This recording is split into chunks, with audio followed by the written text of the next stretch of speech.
The 2-year reign of a respected champion has come to an end. And now 2 new teams vie for the NBA title.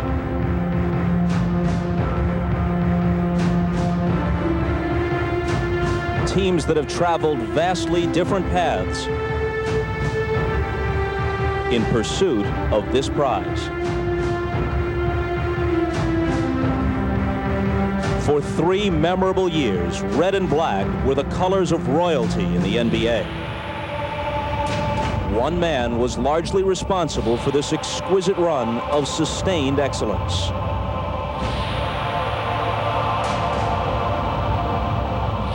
Now, in his first full season back from retirement, Michael Jordan has done what seemed impossible. He has added to his already exalted reputation. He led the Chicago Bulls to an historic regular season, and they've continued their run of superiority into the playoffs. Overshadowed by the Bulls' dominance, the Seattle Supersonics got here by shaking off the specter of past failures. Now these Sonics step onto the NBA's biggest stage for the first time against a team many have already declared the best of all time. An assessment the Sonics could alter, but only by pulling off one of the greatest upsets in sports history. Game 1, next.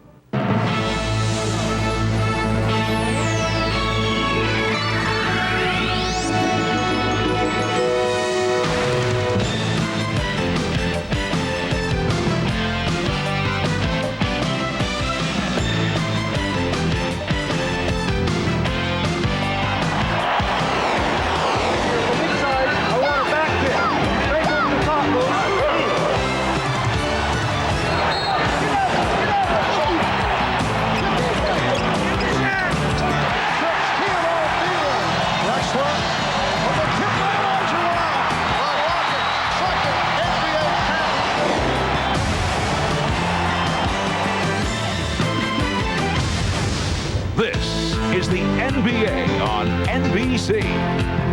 The 1996 NBA Finals. And after 2 years away, the NBA Finals return to Chicago. What time is it? Game time! With the Bulls hosting these Seattle Supersonics, haunted the last 2 years by first-round playoff failures, they have at last reached the finals, but tonight they find themselves in the unaccustomed role of underdog. The Chicago Bulls, intent on completing a unique basketball odyssey, greeted moments ago by their roaring fans, most of whom view title number 4 as a foregone conclusion.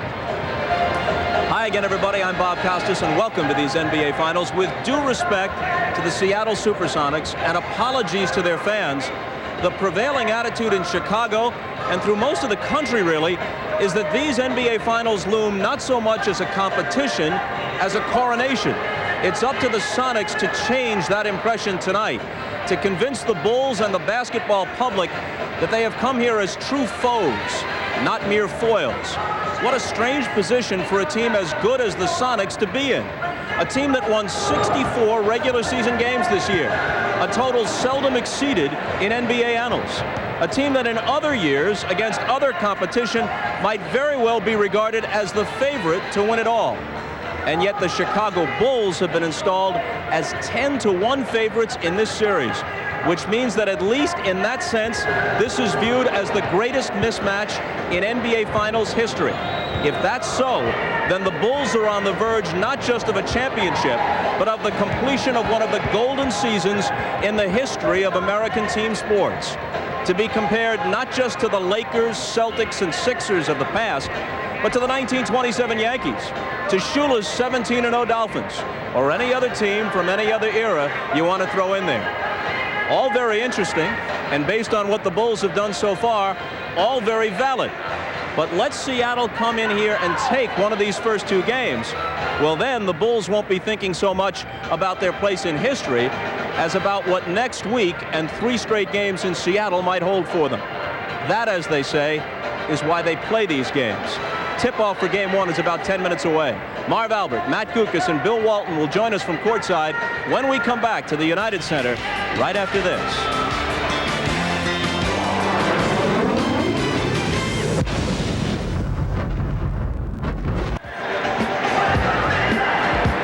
in Chicago. A look down at the United Center just minutes before Game 1 of the NBA Finals.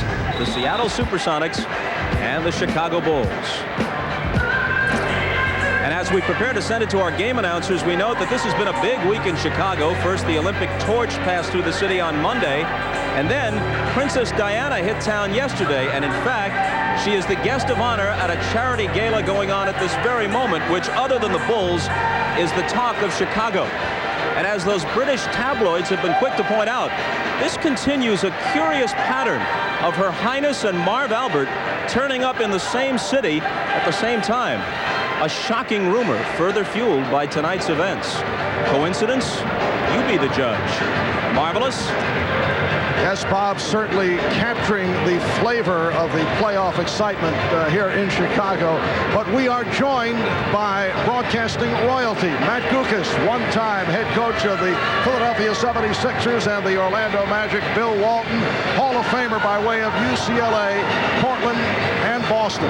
On a night that Michael Jordan and the Bulls are hoping that this will be the very first step in putting the finishing touches on their record-breaking, remarkable season. I think we all want to be on the positive side of history. I think so far we've been that, with 72 wins, all the consecutive winnings of games that we've won. But by no means do we want to do all that and then be the team that lose to the Seattle Supersonics in the finals. I'm pretty sure that'll be marked in history too. So that's one side of history we certainly don't want to be a part of. And I think that's part of the motivation for a lot of the guys, especially myself, to try to get this thing done. And Matt, part of the motivation for Michael is just to add to that legend. And Marv, he has come all the way back to best player and MVP status, and what a history in the NBA Finals. Turning back 3 future Hall of Famers. It was Magic Johnson and the Los Angeles Lakers in '91. Then Clyde Drexler and the Portland Trail Blazers for their second straight championship in '92. And then the three-peat against 1993's most valuable player, Charles Barkley, and the Phoenix Suns.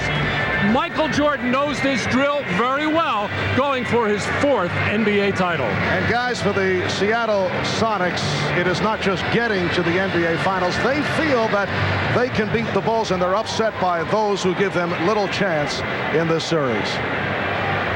I think you get mad. I think you get upset. And everyone's saying it's going to be a sweep. And everyone's saying it's going to be 4-1.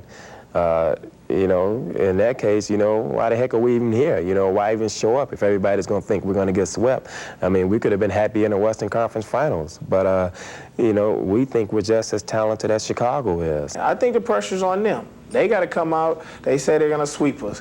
Now they got to come out and try to play to that level. And I think that we're really relaxed right now, and we just come out and play. Seattle relishes the role of the underdog. Now they're back to where they were against the 2-time defending champion Houston Rockets, which they swept in an earlier round.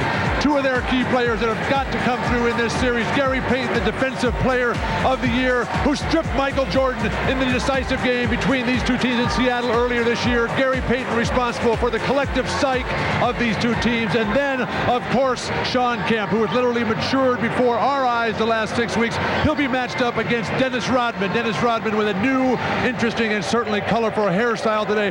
Rodman will try to get into Shawn Kemp's psyche throughout this game. Shawn Kemp's responsibility is to play above that fray. Now, Seattle a little bit nervous, a little bit anxious. It's their first time here, but they're here to win. And Marv, they are not interested in being the lunch meat for the Chicago Bulls championship celebration. All right, Bill, and we are moments away. Coming up, it's Game 1, the Sonics and the Bulls, the NBA Finals Series, in a moment.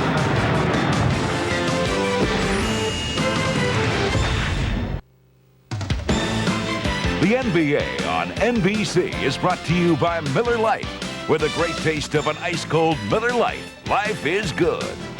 By Chrysler, leaders in innovative design and engineering. And by Castrol GTX, the most protection against volatility burn-off. Welcome back to the United Center in Chicago, Illinois. And if you go by the numbers, a positive stat for fans of the Seattle Sonics. And now we're set for the introduction of the starting lineups. Here is the public address voice for the Chicago Bulls, Ray Clay.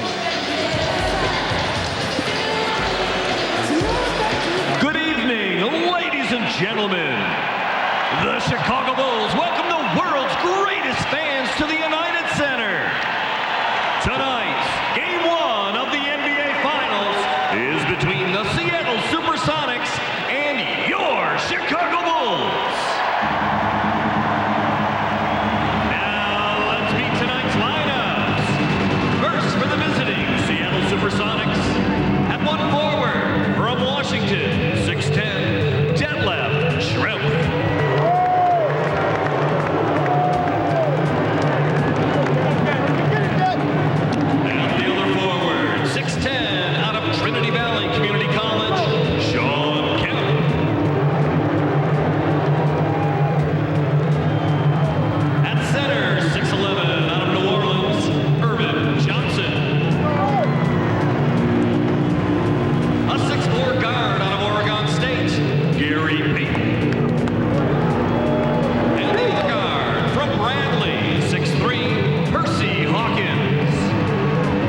Supersonics are coached by George Karl.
To the Bulls' fourth NBA final appearance the past 6 years. Ahmad Rashad and Hannah Storm have worked the sidelines during the course of those 6 seasons, and they're with us tonight.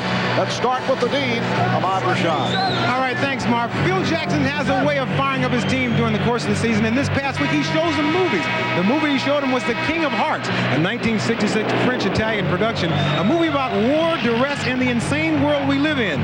A story of a Scottish soldier in World War I who comes across a town populated by asylum escapees who look to crown him their king. Now, I talked to Michael Jordan about that. I said, what message was Phil sending? He said, well, the only message I can figure he was sending is that Phil has had way too much time between playoff games. So I guess they're prepared. So for the Seattle side of it, let's go down to Hannah. Ahmad, much of the hype in this series has been about Defensive Player of the Year, Gary Payton guarding Michael Jordan. That is not what we're going to see early. Here's what the Sonics experimented with yesterday during practice. They're going to start Gary Payton on Scottie Pippen. That's to help keep Payton out of foul trouble early and help keep the Bulls from advancing the ball. When Payton handles it, when Pippen handles it, he's going to try to slow him down. That leaves an interesting mismatch in the backcourt. We've got 6'10" Detlef Schrempf, who will actually start the game on Michael Jordan. He has a height advantage over Jordan. He's going to need a lot of help. That is going to come from Hersey Hawkins, who's going to double off Ron Harper. That's what they've experimented with. We'll see how they execute it early. Mark? All right, Hannah, the officials, Joe Crawford, Dan Crawford, Bennett Salvatore. Guys, how long do you think the matchup of Schrempf and Jordan will last? In the half-court game, that can be effective because Schrempf has got so much size. He's 6'10". The question is, can he stay with Michael off the dribble? But nobody else can either. Seattle at this point is just experimenting. Irvin Johnson. Luke Longley on the opening tip, and it's controlled by the Bulls. Pippen going right at Payton. Matchup that Hannah referred to. Now they double up on Jordan. Harper is open for three. Yes. Well, right away, you see the strategy. They will come and double team Michael with Hersey. Hawkins just trying to get the ball out of his hands, and they're willing to let Ron Harper take that shot. By Gary Payton being played by Ron Harper. Sean Kemp with the room. And that's no surprise there. Luke Longley will try to match up with Sean Kemp as much as possible to absorb some of the contact to try to keep Dennis Rodman out of early foul trouble. Luke Longley. And back come the Sonics. It's the Bulls 3 and the Sonics 2. We are just underway. Kemp getting position, although he faces the double team. Payton for three. And Trent able to run it down. The key for Seattle, as always, is offense. Cut down on turnovers, get to the hoop and finish. Post up your forwards and attack the basket to set up your three-point game. For the Chicago Bulls, it has been a long layoff, a spread of 8 days. Talking to Bulls players, they say they were just sick and tired of facing each other during practice sessions. Schrempf picks up that first foul. Marvin, the first finals that I ever played in, we had an extremely long layoff 20 years ago when we played Philadelphia with Dr. J. We had swept the Lakers in the in the finals of the West and then waited for Philadelphia to get ready. It hurt us terribly the first 2 games. We got blown out. And Jordan's first attempt went astray. The Bulls have not played since they eliminated Orlando on May the 27th. That was Monday, Memorial Day. And Kemp fires from deep. So Sean Kemp, who comes off the spectacular 7th and final game against Utah, is able to hit on his first 2 shots. The Sonics with a 4-3 lead. Jordan played by Kemp on the switch. Terrific closeout by Sean Kemp. Rodman, who has been more offensive-minded in the playoffs. Well, so far, the quick, active defense of Seattle has the Bulls confused. And Pippen lets it go with the Seattle possession. Sean Kemp has this kind of range. It's not unusual for him to be able to drill this shot. The nice thing about it is he's attacking directly. There's no hesitation, no reluctance to put it up quickly. Size advantage for Pippen. And Pippen shoots the three. Air ball handled by Schrempf. For Seattle, it is their first trip to the NBA Finals since they won the championship back in 1979. Here's Pippen for Harper. He beat Pippen and threw the foul. This is what the Chicago Bulls do best from their defense. Whether it be a steal, whether it be a block shot or a rebound. This one started on the Luke Longley block, as in nobody really stopping Schrempf or putting any pressure, and a nice move by Hawkins without the ball. And Michael Jordan running the middle of the floor that time, and that's who Scottie Pippen was looking to. And that drew Gary Payton in the middle and left that open lane for Ron Harper. It looked like Gary Payton was trying to let him go, but the momentum of his body down low, Gary Payton can't waste any fouls. They call him the Glove. Selected as the NBA's best defensive player this past regular season, although here in Chicago there was certainly much support for Scottie Pippen. That's the only award that the Bulls didn't win. I thought Scottie should have won that award. And Kemp has been unstoppable here in the early moments. 3 for 3 from the field. Well, he's already hit those 2 outside jumpers, and then if he gets positioned like that in the paint, nobody will stop him. Harper, air ball hook shot, and the Bulls only 1 for their first 6. Johnson, Eldon Johnson getting down court, beating the Bulls, and the Sonics now lead 8-5. Marv, terrific start for Seattle.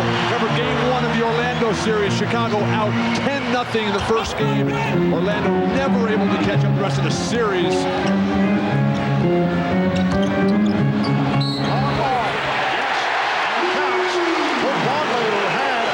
His best game of the season in the game that Chicago lost to Seattle. He had game high of 21. In fact, a career high for Luke Longley, who's looking to take advantage of the Sonics, who do not have a dominating center. This is the first series in a long, long time that Luke Longley can say, hey, I'm the best one of everybody out here. He's been going against Alonzo Mourning, Patrick Ewing, Shaq. Now he comes up against a little-used Irvin Johnson and some guys who really play a lot in the perimeter. Longley should be able to capitalize. Payton coming up short, but it's Kemp giving it back. And Kemp again is on the ball and is called for a charge. Offensive foul. Well, offensive rebounding has been the strength of the Chicago Bulls all season long, mainly on the shoulders of Dennis Rodman. But so far, it's been the Seattle Supersonics getting the extra shot opportunities. And talk about a guy getting into foul problems. That is Sean Kemp, and George Karl does not want to see him pick up those cheap fouls early in the ballgame. Jordan. So Michael has missed his first two. The game is tied at 8. Here is Schrempf. And Rodman off the board. The Sonics doing what they want to do in transition, getting out, putting the pressure on Chicago's defense to scurry back. The Bulls not used to that. Longley. And a loose ball foul called against Chicago. It is on Rodman, who is sporting a new look. They got an aid symbol, a peace symbol, and a Pearl Jam symbol on that haircut for Dennis Rodman. And that is the first technical called on Dennis with the new look. Now, Dennis obviously not happy with that call. He felt he had inside position underneath the backboard, and when that whistle blew, he looked like the most confused guy in the world and took a long look at the trail official, Joe Crawford, as Rodman pushing and shoving on the back of Sean Kemp, which Dennis does quite a bit. He felt he would have to push a lot harder than that to get a foul this early. So it's the Sonics with a 9-8 lead. Gary Payton has missed his first 4 shots. Being played by Ron Hoffer, who has been just superb defensively throughout the playoffs. Now Kemp putting the move on. Rejected by Longley. Detlef Schrempf's post-entry passes are too slow. Got to pass sharper than that. Longley, very active here at the start. That's his second bucket, and it's the Bulls by 1. 5 minutes gone by in this first quarter. Schrempf played by Pippen. And the matchup is Jordan guarding Hawkins. Schrempf with the screen. Schrempf checking the clock. Illegal defense called for the first time against the Bulls. And a timeout is being indicated with 6:32 remaining. In this opening quarter, it's the Bulls with a 10-9 lead. Well, Luke Longley has been very active. Both ends of the floor looked like he was clearly beaten by Sean Kemp, but recovering to get his second block and then running the floor beautifully to finish off on the fast break.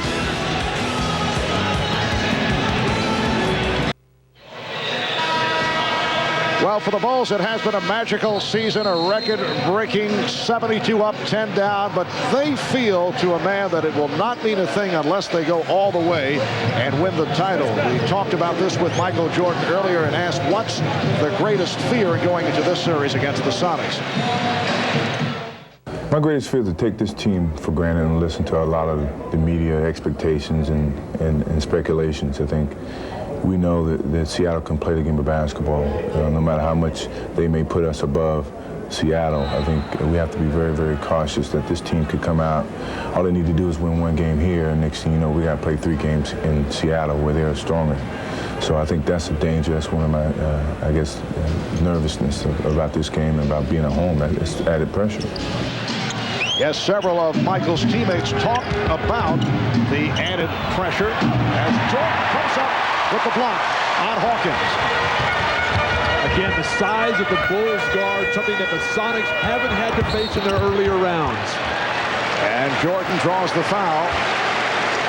Foul committed by Hawkins. It's not only the size of the Bulls guards, it's also the lack of execution by the Seattle Supersonics. If they have one weak spot, it is in that half-court execution. Slow developing play. Hersey forced to force that shot. Longley, very active here at the start. Usually when Longley gets to it offensively, it is in the first quarter, but there's no question here it is part of the game plan against Irvin Johnson. And Marv, Ahmad was telling us that he talked to Longley at the break, and Longley said that long layoff really helped those sore, aching knees. And the foul is called on Luke Longley. Sean Kemp will go to the line. It's the second team foul committed by Chicago. Seattle has 4. Well, Irvin Johnson's job is to protect the lane against other players, and he is getting drawn away from the basket. Luke Longley making the fundamental move. Cut to the open area, his teammates are finding him. When was that time you saw Luke Longley come show you the ball, tuck it down? He's been watching his teammates. He's learned a lot from playing with Scottie Pippen and Michael Jordan. Irvin Johnson, 3-year man from New Orleans, now going to the bench. Replaced by Sam Perkins. This has been the pattern. Johnson will start. He started 60 games during the regular season, but Perkins will get most of the minutes. And Mark, Phil Jackson Field, he told me before the game that he thinks that the Sam Perkins-Tony Kukoc matchup is going to determine this series. Which one can lead their bench to the greatest performance? Well, Michael Jordan with his first field goal. And the Bulls now lead 14-10. And right now, Dennis Rodman will match up against Sam Perkins, who will try to keep Rodman as far away from the basket as possible. The steal by Pippen. Terrible pass by Peyton. You got to move your feet and step through. That's a bad matchup with Rodman on Perkins for Chicago. Pippen for 3. Scottie Pippen earlier in the playoffs having his problems from downtown, but seemed to straighten things out in that 4th game against Orlando. Meanwhile, the Sonics have missed their last 5 shots. The Bulls are up 17-10. Harper's really slowing down Gary Payton on the advance of the ball. Open shot for Perkins for 3. Sam Perkins deadly from 3-point range. Well, you mentioned it, Bill. Dennis Rodman left to go help out Luke Longley. You can't do that when you're watching Perkins, and Dennis dropped his head right away. He knew that Perkins had that long look at an easy 3 for him. Jordan, yes. Michael Jordan missed his first 2. He's hit his last 2, and the Bulls are up by 6. Marv, Detlefsham doesn't have the foot speed or quickness to jam Jordan on the perimeter. Beautiful entry pass. Dunk that ball. Finish.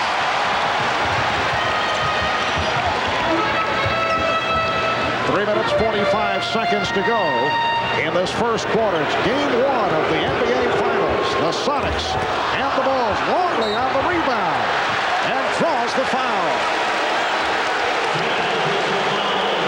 Now committed by Detlef Schrempf. That is his second.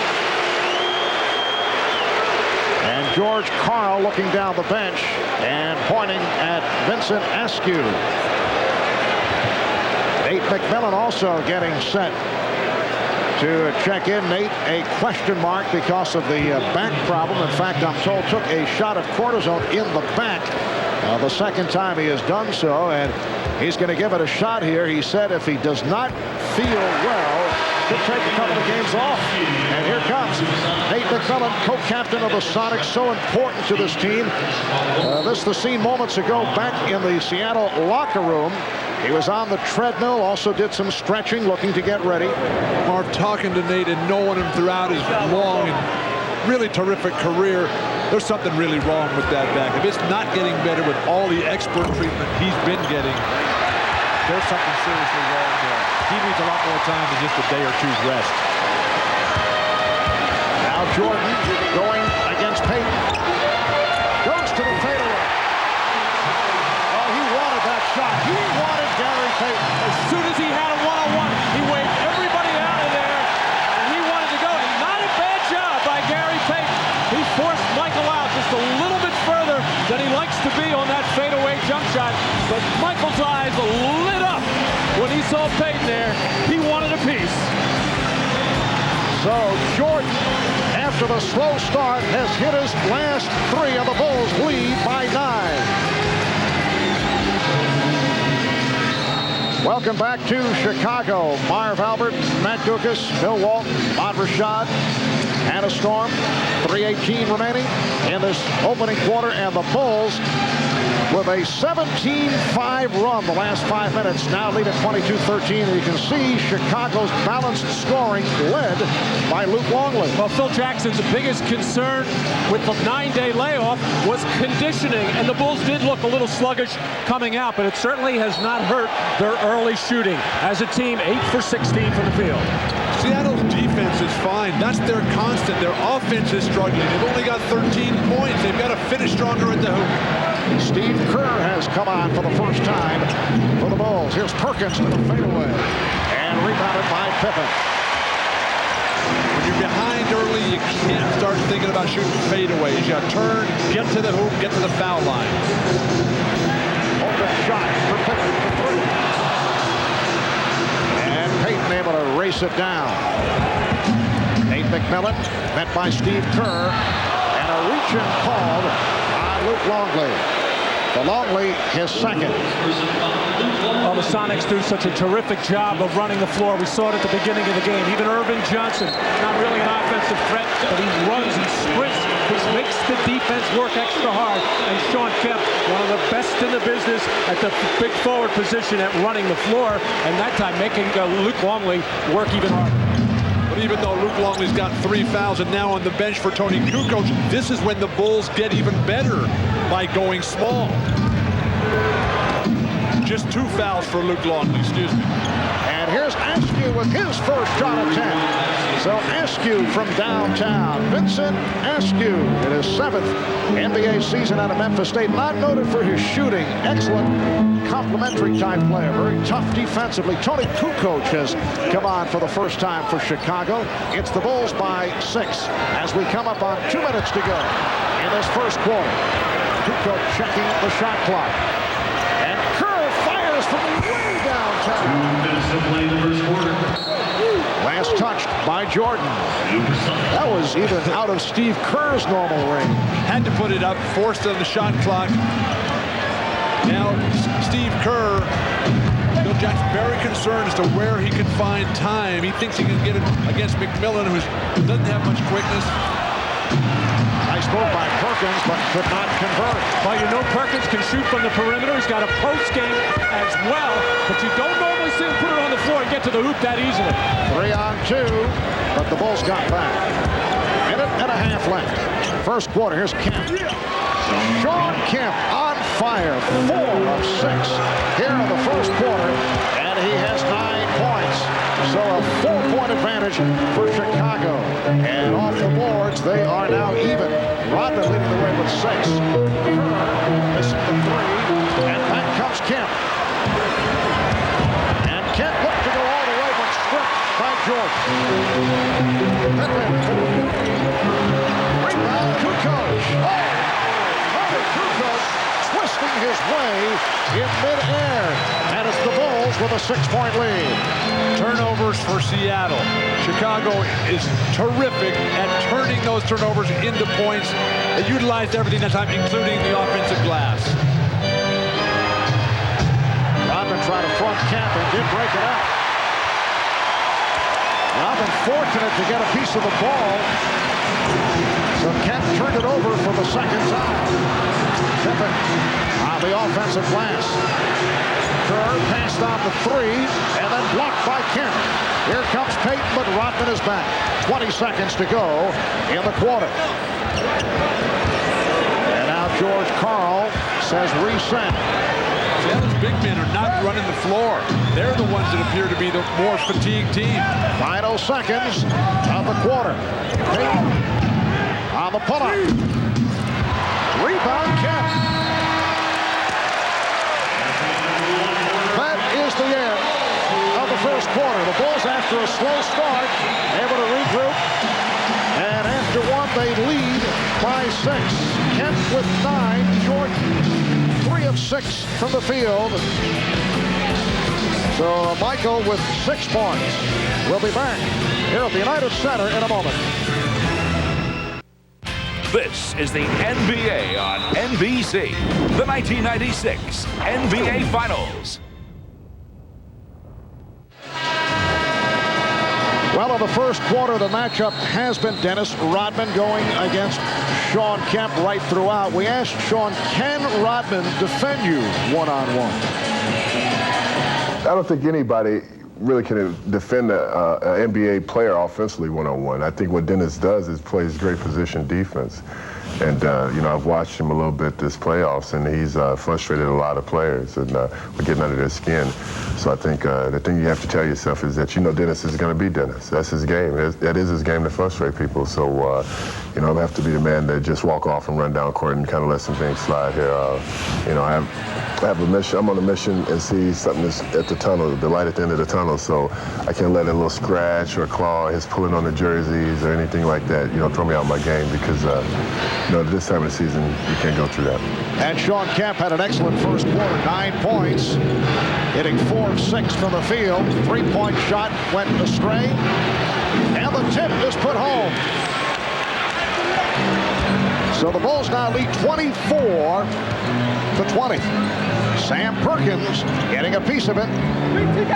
Gary Payton off to a very slow start offensively. 0 for 6 from the field, 0 points. I'd post up Shawn Kemp against Dennis Rodman. Take Dennis inside, punish him.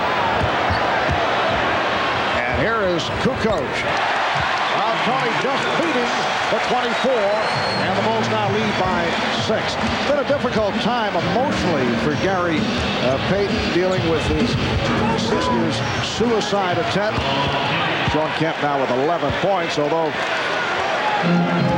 we can certainly understand him being affected as he was. He admitted that he was having problems in Game 6 against Utah. Marv, I talked to Gary just this morning. He said all that's behind him. Everything is fine. The family is together and safe.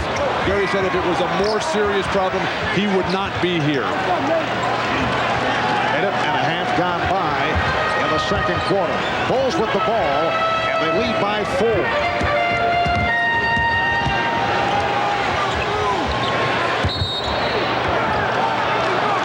Foul against the Bulls. Offensive foul. So the Sonics get it back. Now they say 3-second violation. Well, the Bulls are doing their work on the offensive boards, getting second chance opportunities. Already 5 offensive rebounds, but really not taking advantage of it, not converting them into baskets. But yet, this is going to be a big factor throughout this series, how well the Sonics do in the rebounding department with Chicago. For the Bulls, their first turnover on that 3-second call. Nice move by Payton. And for Gary Payton, it is his first field goal. It brings the Sonics within 2. Phil Jackson just looked down the bench at his assistant coaches. He said, that's why I put Randy Brown in there to stop that. Inside, and then able to hit on the follow. With this lineup, Gary Payton should not be playing against Scottie Pippen. They're short guards for Chicago. Askew and Payton can take advantage there. A steal as Kukoc was able to knock it away. Michael Jordan getting a rest here at the start of the second quarter.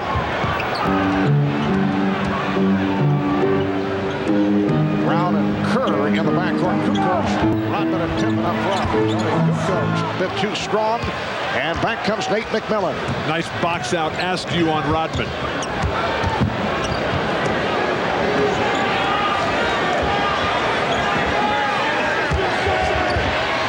Perkins, yes, and it counts. A beautiful move going right at Dennis Rodman. For Rodman, his second foul. And the Bulls now lead by 2. Sam Perkins can score from three-point land, can score in the post. When you go right at Dennis Rodman, it doesn't give him a chance to be first-team All-NBA defense. Phil. The NBA on NBC is brought to you by Budweiser, official sponsor of the 1996 Olympic Summer Games. This Bud's for you. By Toyota and their full line of quality cars and trucks. Toyota, I love what you do for me. And by Dr. Pepper and your local Dr. Pepper bottler. Dr. Pepper is just what the doctor ordered. Well, the Lovables with a snappy number inspired by Dennis Rodman's persona. Catchy tune, too. And there is Dennis sitting down after collecting his second foul. 7 rebounds to lead the way. Sean Kemp is the high man of the game with 11 points. Sam Perkins with 7 points in his 8 minutes of playing time. Remember in the Houston series when Coach Rudy Tomjanovich said that Sam Perkins is an impossible matchup. If you put a big man on him, he takes him outside, draws him away from the basket. You put a smaller man on him, he can punish you inside. And when he used that impossible matchup phrase, all Sam's teammates have been kidding him ever since. Here's a guy averages 12 points a game, impossible matchup. And Sam has that low-key demeanor, but has really developed into a very strong locker room leader for this team. He'll need to play huge minutes in this series. Remember, Sam, a long-time veteran, the only member of this Seattle team with championship experience from the '91 finals. Lakers when Sam was playing with Magic Johnson. And a college teammate of Michael Jordan at North Carolina. Seattle in the midst of a 14-6 run since the Bulls led by 9. That over the last 6.5 minutes. And the Bulls lead now is 1. Jordan is back on the floor, as is Harper. Judd Bushler has come on for the first time for Chicago. George Karl could not have drawn it up any better, Marv, that time. Get it out of Jordan's hand, make Bushler and Harper play with it on the weak side. And it is Bushler trying to defend on Perkins, and the foul is called. And when all that double teaming is going on, it really puts your defense in jeopardy on second shots. But so far, we've seen Vincent Askew do a terrific job boxing people out, getting a body on people, and then even if he doesn't get the rebound, one of his teammates does. 3.5 gone by, second quarter. And Chicago up 28-27. Here's Askew. And he's fouled by Bushler, a hacking call. So Bushler with a quick 2, and Askew will head to the line. Marv, Seattle has completely turned it around on the offensive end. They were down 22-13. Now they have a chance to take the lead here. Chicago struggled when Jordan was out. Pippen could not carry the load. Payton has stayed in the whole way and settled down his offensive team.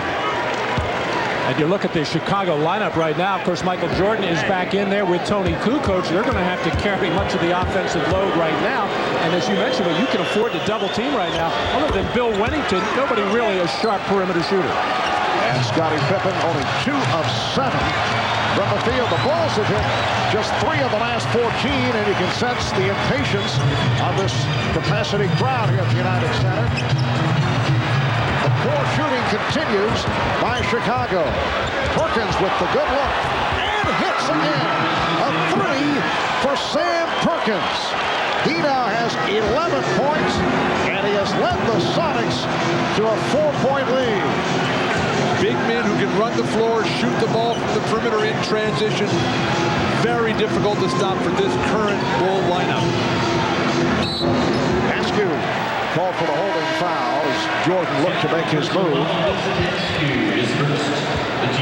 In transition, Gary Payton will find Sam Perkins. Looked like Sam had to shuffle his feet to get his balance there, but he's feeling the rhythm so well. Just put it up there every time. Well, Phil Jackson not pleased, as you might expect, and he's taken a timeout. 7:43 to go in the first half. Seattle by 4. We'll be right back. Welcome back to Chicago. Seattle in the midst of a 19-6 run to take a 4-point lead. Let's check in with Hannah Storm. Hannah?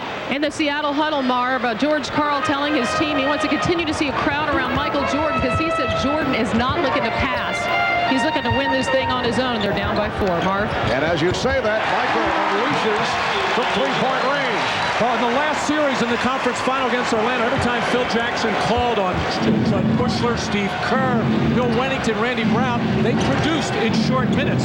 So far, they have not gotten it. Phil has gone back to his starters. And it was way back in Game 4 on May the 27th against Orlando that Jordan was able to hit the 45 points to lead the Bulls over the Magic. But Marv, this is a shot out of the triangle offense, which Phil Jackson tells us he wants Michael to stay in because it makes it so much more difficult for George Karl's trapping defense to be effective if he's in the offense as opposed to just the isolation plays. Bulls foul called on Harper.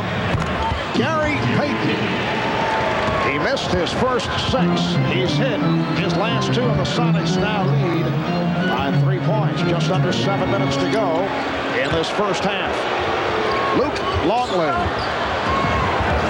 And the rebound gathered in by Gary Payton. Payton and Hawkins in the backcourt. Shrimp, Kemp, Askew on the front line, and it's an offensive foul. Rodman hit the deck, and it's called on Shrimp.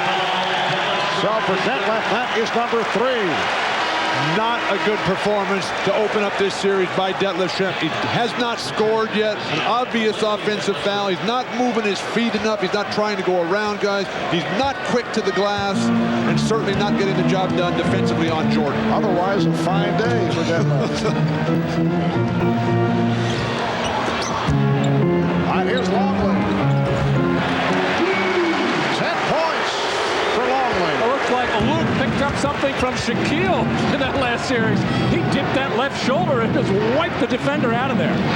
Sonics by 1 as we come up on 6 minutes to go. First half, they double up on Perkins. Seattle has to move more when that ball goes into the post on the perimeter. 3-point attempt by Hawkins. And the ball will go back to Chicago. Well, Seattle has a real bad tendency as the ball is temporarily stuck. We'll have to get Jordan to see if he can get that off the top of the glass there. I know Wilt would walk out and say, I can get that one. I go to the old schoolyard, just throw another basketball at it. And Scottie Pippen has the right idea. And that appreciated by the official, Danny Crawford. Wilt not in attendance tonight, but certainly Bill Russell is. One of the all-time greats and the former general manager and coach of the Seattle Supersonics, Bill Russell on hand. Harper. 7 points for Harper. And the Bulls take a 1-point lead. Luke Longley is the Chicago Bulls offense. Yes, Longley with 10. And the nice assist to Harper that time. Yes. Sean Kemp with 13 points. He's had the touch. 6 of 8 from the field, and the Sonics by 1. Jordan and Harper at the guards. Pippen, Longley, and Rodman up front. Jordan for 3. He hesitated. He was not going to take that shot. Seattle has so many players, Marv, who can play big against Jordan physically. Askew, Hawkins, Payton, and of course McMillan, if he's healthy enough. Pippen on the glass. Rebound is stuffed by Harper. Well, until that follow-up by Ron Harper, Vincent Askew in particular has been doing an outstanding job of getting his body on Chicago shirts and keeping them off the glass, but that time nobody found Ron Harper. They're not concerned about what Ron Harper's doing at the offensive end. And Ron Harper has been doing it. 9 points for Harper. Here's Hawkins. Nice move off the dribble by Hersey Hawkins for his first field goal. The Sonics 38 and the Bulls 37. Pippen changed his mind. Hawkins needs that sort of response. He cannot let Chicago come at him at one end and then just passively play on the offensive end. Hersey will bounce back in Game 7 against Utah after the 0 for 8 and a tough time against Jeff Hornacek in Game 6. To the fadeaway. And here comes Payton in the open floor. Going right at Harper. And a foul call. It's a block. You can hear the reaction from the crowd. Joe Crawford with the quick call on that blocking foul. Well, Gary Payton loves to push the basketball, and generally his team is running lanes with him. This time he looked around, he didn't see any friends of his, decided he was going to try to create something out of nothing. I think got bailed out on the call somewhat here as he just threw that shoulder into Ron Harper. Ron Harper not in good defensive position. Looked like he was just trying to take a charge, and oftentimes the referees, when they see a player bailing out and just trying to take advantage of a tough roll. Horrible pass by Sam Perkins. Perkins surprising Kemp. Pippen draws the foul. Marv, Seattle has not been feeding the ball to Sean Kemp well. There's been tough passes up around his head area, down around his feet. Get him the ball in his triple threat position. Give him some space and let him get moving out there. Help your teammates out. And that has contributed to the turnover total by Kemp. Seattle with 8 turnovers in this first half. Chicago with just 1. Sonics with a 1-point lead. It's game 1 of the NBA Finals Series. Game 2 here in Chicago on Friday night. And on NBC starting at 9 o'clock Eastern time. And then the scene will shift to the Key Arena in Seattle. Game 3 Sunday night starting at 7:30 Eastern time. Game is tied at 39. Askew firing the 3. Rodman lost it and then recovered and calls for timeout. 20-second timeout requested by the Bulls. Well, looking back at the regular season, the Bulls and the Sonics met on 2 occasions. Back in November at Seattle, the Bulls were able to jump out to a 13-point halftime lead. In fact, the Bulls built an 18-point lead before Sean Kemp and Gary Payton led the Sonics back to combining for 51 points in a 97-92 Seattle victory. They met again in January here in Chicago, and it was the Bulls led by Michael Jordan, 35 points and 14 rebounds, 29 from Scottie Pippen, as the Bulls dealt the Sonics their worst loss of the regular season, 113-87. The Bulls shot 60% from the field in the game, while the Sonics only 36%. What is vivid in the mind, though, of Michael Jordan in that loss to Seattle, in a critical situation, he was stripped down the stretch by Gary Payton. Gary Payton just took it right away from him. Jordan going for the game winner. And how about the fact that Scottie Pippen missed 6 straight free throws in the last 2 minutes in the game at Seattle. 3 minutes, 20 seconds remaining in this first half. Seattle has done it off bench. 16-4. Sparked by Perkins. And Longley will head to the line. Luke Longley, to this point, has outscored Michael Jordan. They'll be looking for points 11 and 12. Substitution for Seattle, the veteran Frank Brakowski in his 12th NBA season out of Penn State, a bruising-type player who could touch a nerve with Dennis Rodman has checked in for the first time. Well, Frank, being a wise old veteran, knows all the tricks, knows how to use those forearms and elbows and the strong lower body around the basket. And I'm sure we'll get tangled up with Dennis Rodman at some point, if not today, some other one. I think it'd be a good idea because Rodman's already got the 1 technical. Try to get another one. Try to get him ejected. Use some of Rodman's own antics against himself. Bill with that National Hockey League mentality. The Bulls 41-39 over the Sonics. And some pressure being shown by Chicago. Seattle has to attack this press. You can't just let them come up and make you take so much time off the shot clock. Here's the double on Kemp, and a traveling violation is called. Another Seattle turnover. It is their 9th. Timeout taken. 2:56 to go in the first half.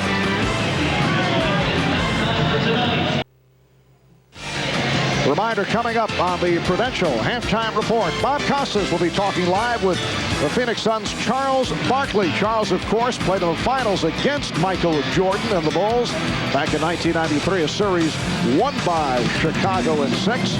And Charles's name has been mentioned of late in trade talks. Good friend Danny Ainge will eventually coach the Phoenix Suns. That a recent development. We'll get his reaction to that coming up at halftime. Bob Costas, Julius Erving on the Prudential halftime report. Seattle doing an outstanding job on the glass. Vincent Askew and Sam Perkins have made major contributions off the bench. Good coach trying to flip it up with the running hook. Bulls with a 41-39 lead. 2.5 remaining in this first half. Brakowski, pass on the three, and then heaves it back the other way at an ocean to a drive lane. Hawkins able to knock it down. Hersey Hawkins has tied the game at 41. That rebounding stat is a big one and will be throughout this series, but so far the Sonics with their big problem with turnovers, 9 to Chicago's 1. Oh, Michael Jordan took the hit. Frank Burkowski looking to brace the fall of Jordan, who wanted no part of it. So they ran the backdoor play for Jordan. Jordan got away with the push-off on Hawkins. I'm surprised Hawkins didn't complain a little bit more on that push-off to get Jordan open. But that's really Jordan's initial opportunity inside tonight. Seattle has done a very good job of keeping him on the perimeter, and with Gary Payton able to jam up with Vincent Askew as well, forcing Jordan to stay in the perimeter. That could work well for Seattle. And we'll get the whistle, a pushing foul on Luke Longley. That is his third. Bulls are now over the foul limit. So careless here. First of all, Shawn Kemp just a little bit late there in stepping in. You got to step up the lane. Luke Longley taking advantage of. You never want to pick up a foul like that when you already have two, when you're down in the closing minutes of the half. So Shawn Kemp to the line. He's 2 of 2 from the line. Kemp hitting the huge free throws in game number 7. Here comes John Sally, replacing Luke Longley. 12 points for Longley. His playoff career high is 14.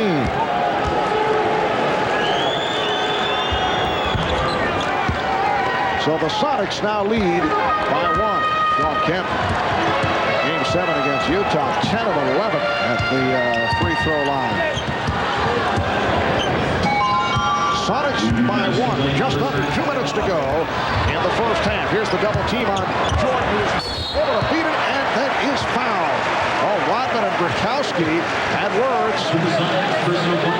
Oh, you can see it coming. And as you mentioned before, Mark and Bill, Dennis Rodman has to be very careful already with that first technical foul. Any kind of talking or two players getting together like that, and he will get whistled for that second and be tossed. It's absurd that Dennis Rodman can walk around acting like, look what they're doing to me. They're hitting me. They're pushing me. Dennis Rodman initiates all that stuff. Rodman inside there, just keeps walking right into Burkowski. Elbows, arms all tied up. Innocent victim, Dennis. Michael Jordan, 2 of 3 at the line, and now has 12 points. It's the Bulls by 1. Light pressure this time by Chicago, handled by Seattle. That is turnover number 5 for Shawn Kemp. Well, Shawn led the league during the regular season, averaging 4 a game and 4 throughout the playoffs so far, already over his average in just the first half. And that's 10 in all for Seattle. Chicago with just 1. Shawn Kemp's not moving around the defenders. He's just trying to go through them or over them. That won't work. And Joe Crawford says, stay right here, and Dennis Rodman could be losing it.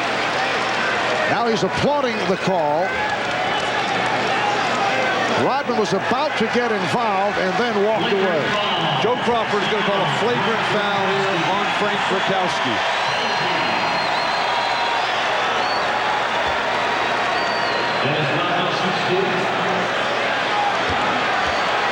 So Dennis Rodman, who has had his ups and downs at the line, is able to hit the first for his first point of the night. Burkowski looking to box out, looking to keep Rodman off, but just moved over with the forearm, with the elbow to the upper midsection. Very dangerous play, uncalled for. And now Judd Bushler replaces Dennis Rodman. The conversation continues. And a technical has been called on Burkowski.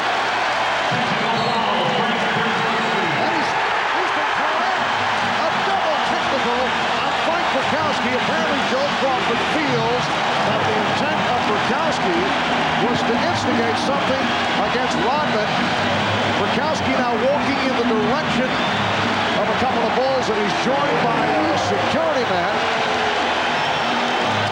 and is ushered back to the locker room. And they got a couple of parting shots to referee Joe Crawford, and then one final parting shot to, I'm sure, Jack Haley sitting on the bench. Absolutely uncalled for situation by Burkowski, who's a good, skilled basketball player who sometimes gets too caught up in the physical aspect of the game. But he has a flagrant foul and then two technicals. We're going to just see a parade to the line for Chicago. And Seattle worked so hard to get back in this game offensively. Now Chicago with a chance to open it up a bit here. Well, as you said earlier, Bill, I don't think there's any question that Burkowski was trying to get that second technical called on Dennis Rodman. There's no argument. Of course, George Karl can't be happy with this, but he did not put up any fire regarding that call. This foul on Wingate who just checked in. David Wingate, who may see more action. Actually, he'd have to see more than he did against Utah. Played a total of 7 minutes in that Utah series, but the feeling is that we might see more of Wingate, perhaps defending against Jordan. That's just another weapon. Give him as many looks as possible. But why would Burkowski, after he gets a flagrant foul, why would he even say anything? Just walk away and start the next play. Free throw parade has provided a 6-point lead for the Bulls. And here's some pressure. Now the Bulls drop back, and Kemp is able to make his way down court, and then is hit on a reach-in by Sally. Marv, Chicago would love to have Sean Kemp bring the ball up against the press every single time. Yeah, George Karl must have his heart in his throat. Sean already with 5 turnovers and just so loose and at times careless with the basketball. The Rain Man of the Rain Country, Sean Kemp, 4-time All-Star. At 26, he's an NBA veteran at an age when most players just getting their feet wet. He entered the NBA at 19 years of age. And he knows where that foul line is. 4th in the league this year, and going to the free throw line, and 4th it makes. Bulls with the ball and a 4-point lead. And Jordan is being guarded by Wingate. Jordan to the front. So Michael has opened it up. He has 18 points, and the Bulls lead by 6. Seattle play the clock here to go 2 for 1. But Phil Jackson and the Bulls know that Seattle does not have a shot blocker. Sally looking for the steal is called for the reach-in. Once you get by the perimeter defense, which is terrific for Seattle, Gary Payton can't control him, can't keep him in the corner, but there's nobody up top. There's nobody coming from the weak side to knock something down. But classic execution on that pick and roll. Jordan got a good screen from John Sally and made sure he cleared the pick and took that defender away, able with his quickness to find that little seam and get in the basket. And Michael knows that if he pulls up, he's going to get double teamed. So that's why he's playing on the perimeter right now. He's going to get more opportunities to do that. Take it to the hoop. That looked like Luke Longley swooping to the hoop. Yes. Bulls 51-46 over the Sonics. Kukoc for 3. And it's rebounded by Hawkins. Good box out. Down to a half minute remaining in this first half. Wingate fired up and was fortunate to draw the charge on Kukoc. Marv, Seattle's weak side rebounding has really improved. Early in the game, Chicago was getting offensive second opportunities, but Wingate in transition takes it to the hoop, and Kukoc not in proper position, again bailing out, trying to take charges. Those calls have gone against the defender all game long. David Wingate in his 10th NBA season out of Georgetown, acquired from Charlotte as part of that Hersey Hawkins Kendall Gill trade. He's also played for Philadelphia, San Antonio, and Washington. Steve Kerr for John Sally. Sally picking up the 2 fouls. It's really good to see two teams who are obviously outstanding defensive teams, the two best in the league, and love to run from their defense. They'll look to fast break, they'll look to push it up, look for scoring opportunities in transition. Well, the Bulls led by as many as 9. They're up by 3. And he'll go to the line with 18 and 2/10 seconds remaining in this first half. Foul on Kemp, that is his second. This is the second backdoor opportunity that the Bulls have gotten out of their triangle offense. The first one was Jordan. He ended up getting fouled. This time, the poor defensive footwork by Seattle, not opening up to the ball, having no idea that the pass was even coming. Chicago so outstanding in their set offense, their execution.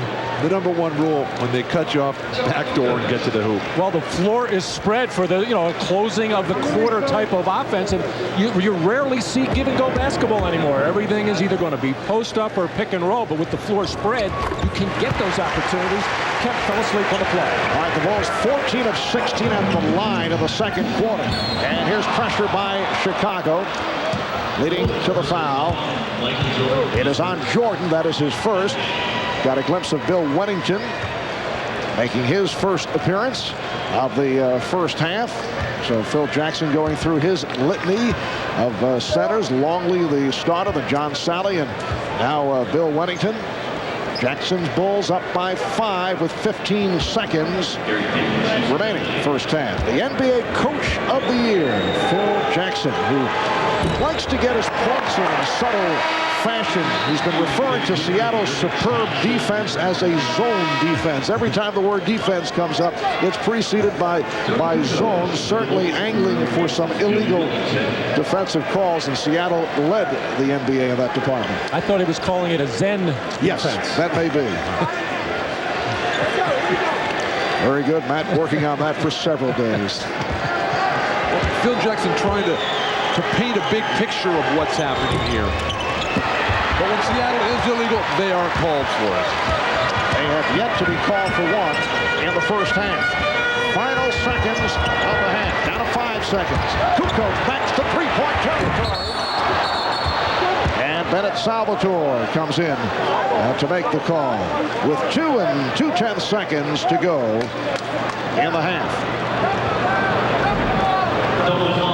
Double foul on Wingate and Jordan.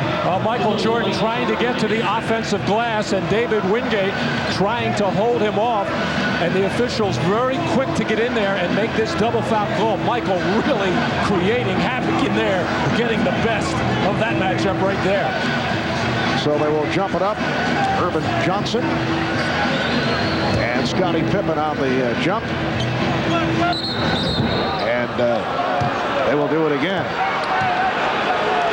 Things starting to get very chippy right now. Michael Jordan senses that the Seattle Supersonics trying to get their pops in whenever they can.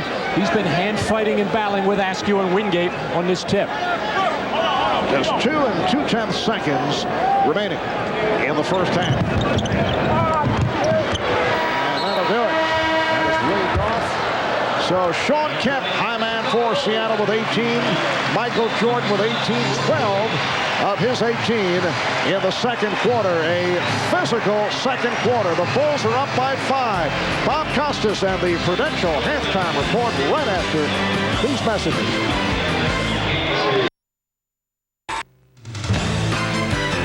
This is the Prudential Halftime Report, brought to you by Prudential. Live well, make a flag, be your own rock. Halftime of Game 1 at the United Center with the Bulls leading the Sonics 53-48. Michael Jordan, after a slow start, has 18 points. Sean Kemp, who started hot, has that same total at halftime, 18 for the Sonics. But both Scottie Pippen and Gary Payton have shot poorly. Both are 2 for 8. Hi, everybody. Bob Costas. I'll be joined by Julius Erving in our next segment, and we'll talk about this first half. But right now, we have a chance to talk with Charles Barkley. So far, this has been a very nice run in season number 12 in the NBA for Barkley. A good year for him, his best since winning the league MVP in 1993. That year, Charles took the Suns to the NBA Finals against Michael Jordan and the Bulls. They lost in 6, as you recall. A member of the original Dream Team, Barkley will be making his second appearance in the Olympics just over 6 weeks from now in Atlanta. Charles joins us now from his home just outside Phoenix. You know, Charles, it seems like we have this conversation sometime during the NBA Finals every year, and this is the first time in the last 3 that we haven't been talking to an injury-plagued Charles Barkley who was at least considering retirement. Now, as I understand it, you're thinking of another 2 or 3 years. I don't know if I'm taking up another 2 or 3, but I'd definitely like to play at least one more. Will that one more be in Phoenix? Because there's serious talk that, considering your age, 33, and the fact that Phoenix may want to retool their ball club and you have the highest trade value, that you could be somewhere else. Well, more than likely, I have played my last game for the Phoenix Suns. I just don't like the fact the way things have been going. I think they've showed me no respect, and it would be hard, I mean very hard. They're a great organization. I've enjoyed my 4 years here, but I can't honestly say I could come back to work here after they've shopped me around all summer and give 110%. Why do you say they've shown you no respect? I could understand you're wanting to go to a different team at this stage of your career, but isn't it the Suns' prerogative to check and see what your trade value is? No, I don't think so. I feel like I have earned a certain amount of respect, and I don't like the way they're doing it. I feel like I've given them 110% for 4 years, and I don't look at myself as a piece of meat. I think they could have came to me and said, hey, we got to retool the team, and that would be fine. But I know they've been shopping me for the last year, and it's not my fault. They're the one who traded away all my good players, and I feel bad. I feel bad for the fans of Phoenix, but I don't think I should have to pack up and move my family and at 33 and only want to play one or 2 more years, and I don't think that's right at all. You're coming off your best season since the MVP year. You have more games played, more minutes per game, and more points per game than at any time since the 92-93 season. So obviously, at least in the short run, you would have great value to a contender. Among the teams mentioned are the Knicks, the Pacers, the Rockets. Assuming that's valid, would you have a preference among those 3? Well, if I got an opportunity to play with, if I play again, it's going to have to be an ideal scenario. I'm going to have to be with some really good players, guys who really want to win the championship, and that would be best for me. I don't want to rebuild. I don't want to play on a mediocre team. There's only like 5 or 6 really good teams in the NBA. And if I could play for the championship, that's the only goal I have left to accomplish. I wish it could be here in Phoenix, but they've just done a bad job with our team. And I feel bad because these people here deserve a championship. But one of those 3 teams, New York or Houston, Indiana, would be ideal. But it'd have to be perfect.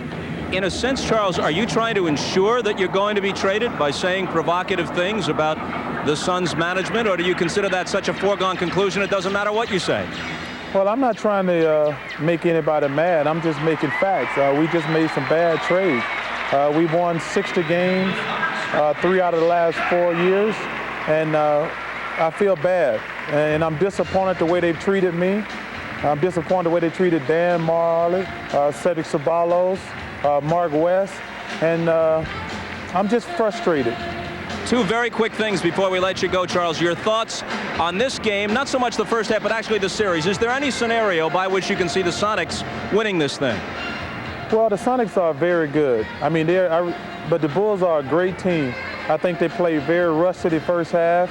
The other guys were not really in rhythm. Michael was trying to take over and keep it to the other guys get their rhythm. But I think the Sonics have a decent chance. I don't see anybody beating the Bulls. But the Sonics have a slight chance. Last thing, you're on the Dream Team again, and we know for a fact that the second game you play on July 22nd is against the African Continental Qualifier, and again it's Angola. And we recall that you threw a little elbow at a guy named Erlander Coimbra of Angola the last time, and we checked.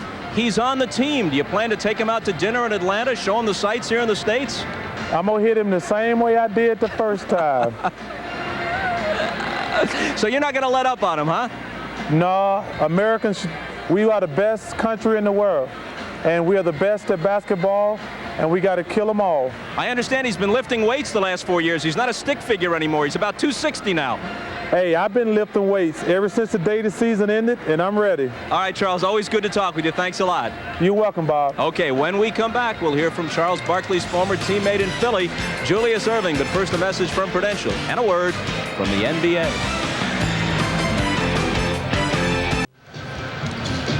Back in Chicago, halftime, game one of the NBA Finals. The Bulls 53 and the Sonics 48. So, Matt, the Bulls by 5, yet they're shooting only 36% from the field. And Chicago's bench, which was so productive all year long, coming up empty, outscored 18-4 in that first half. 4 of those points going to Tony Kukoc. And, Bill, you look at the Seattle stat line, very impressive, but very quiet first half for Gary Payton and Detlef Schrempf. Detlef Schrempf seems to be intimidated out there. He's in a fog. Gary Payton has to get up and down the court, create some opportunities, open this game up. Seattle is right there. Their offense a little bit stagnant, sluggish. All right, a closer look at the statistics as we check out the Miller Lite halftime stats.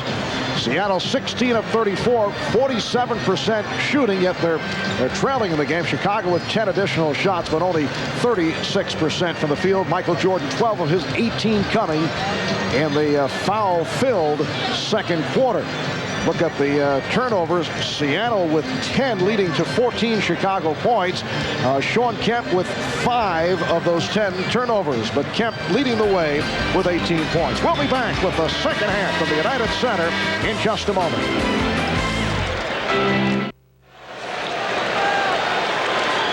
Marv Albert, Bill Walton, Matt Kukis back in Chicago. The Bulls by 5 as this third quarter gets underway. Kemp with 18, Perkins with 11, leading Seattle. Jordan with 18, and Longley with 12 to lead the Bulls. Schrempf being played by Pippen. A quiet first half for Pippen, only 2 field goals.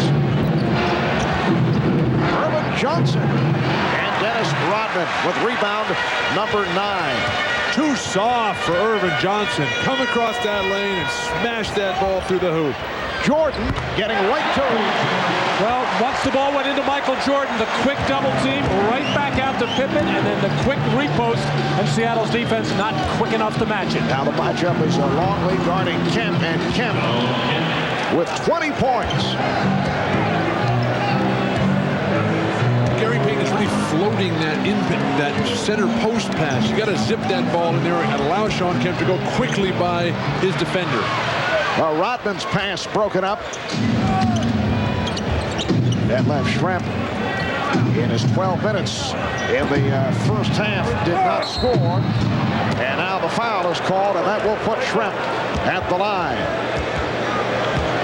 And for Longley, it is number 4. Well, the experiment in the first half with Detlef Schrempf having the initial assignment on Michael Jordan did not work defensively. It certainly didn't help Detlef's offense as well. Here we see Shawn Kemp, who has been scoring almost at will. And I'm not really all that sure how worried the Bulls are about Shawn Kemp. They know he's going to get some points, but I think the Bulls are concerned about, much as they were in the Orlando series, they don't want to let the three-point shooters go off. They held Seattle to 3 for 8 from beyond the arc in that first half. The interesting thing about Shawn Kemp is that when he was in all that foul trouble against Utah, Seattle was winning all those games. Then when he started having the big numbers, 25 points, 15 rebounds every game, that's when Utah got back into it. Bulls by 3. We're just underway in the third. Now Johnson switching off on Jordan. Schrempf gets back to him. Shot clock at 6. Nice move by Ron Harper. 11 for Harper. It's the Bulls 57, the Sonics 52. Irvin Johnson playing here in the presence of Bill Russell, one of the premier shot blockers in the history of basketball. He's just too slow to get to this ball. When Harper comes flashing across the middle here, Irvin Johnson is right there at 7 feet tall. It looked like Rodman held him down there. That's why he was slow. Putting added pressure on Irvin Johnson, who is a very fine shot blocker, but playing in the presence of Bill Russell. You better bring it all when that happens. Jordan is rejected. Pippen on the recovery, and he'll go to the line. Scottie Pippen, 4 of 4 at the line, will shoot 2 more as Sean Kemp picks up his 3rd foul. This is not the kind of foul that Sean Kemp needs. He is a very good shot blocker. He comes in there, and it looked like he was just trying to foul rather than making a good defensive play on Pippen, who can't find the range.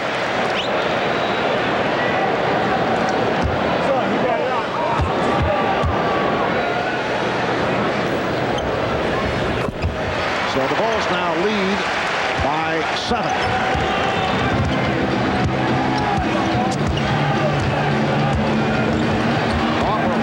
Right of the chest of Payton.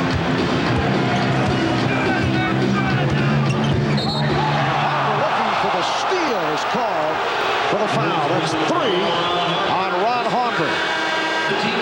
Well, the pick and roll play for Seattle has been so effective, or at least it has been throughout the playoffs, with Payton getting very low and Ron Harper working extremely hard, trying to force Payton up higher on the floor, not letting him get down so low. Pippen looking for the steal. Here's Schlepp. Schlepp with the rebound and the bucket. So the follow by Detlef Schrempf. Pippen beating the Suns. And it counts. A foul committed by Hawkins. Well, Dennis Rodman so aware of what all is going on between those lines. As soon as Schrempf made that layup, he got the ball quickly out of the net and fired a perfect football touchdown pass to Scottie Pippen, who actually caught that thing with one hand and almost pounded for a second to gather himself and finish off that play. Matt, compare that play and the fact that it took about 2 seconds to complete with Seattle's previous possession when they're dribbling the ball with Payton the whole time, maybe 20 dribbles, and then Detlef Schrempf having to get to the offensive glass to finally get a score. And Pippen now 7 of 7 at the line. He has 14 points in all. Bulls have opened up an 8-point lead with 3 minutes gone by in the 3rd. Schrempf rebounded by Kukoc. And a foul on Payton. That is his 2nd. And another poor possession by the Seattle Supersonics, taking so long to get involved in their offense. With 7 seconds on the shot clock, finally Schrempf looked up and just launched a jumper.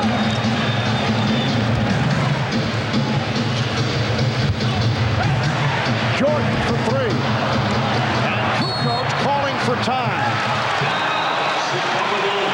Well, he saves the possession, called for the 20-second timeout, but it's changed to a full timeout. It will be Chicago ball when we come back. Bulls by 8, 8:44 to go, 3rd quarter.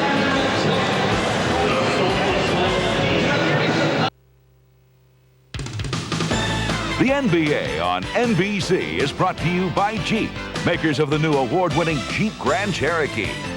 By AT&T, Centennial Olympic Games partner. And by Reebok. Are you prepared to say, "This is my planet"? We welcome you back to the United Center in Chicago with 8:44 to go in the 3rd quarter. Well, NBA Commissioner David Stern always likes to bring a favorite player to the game just to kind of shoot the breeze. He's picked a pretty fair athlete by the name of Bill Russell. 13 years, 11 championships for Bill Russell. Let's check in with Hannah Storm. Hannah? Mark, the Sonics will be without their all-time steals leader for the rest of this game and maybe the series. Nate McMillan telling me he's just in too much pain because of the back injury to go for the rest of the day. He's going to make a determination tomorrow whether or not he'll sit out the rest of the series. Mark? All right, thank you, Hannah. Dennis Rodman with his first field goal. Bulls open up a 10-point lead, so Nate McMillan gave it a shot. Played 6 minutes in the first half, did not attempt a field goal. Payton with a pretty move going. Glass, and the Bulls now lead 64-56. George Karl was hopeful that Nate would be able to play through the bad back, but you just heard the report. That's a major loss, and also with Bukowski already ejected, Pippen from downtown. Seattle is struggling right now and on the verge of being in serious trouble. And Scottie Pippen with 17 points. Kemp draws the foul.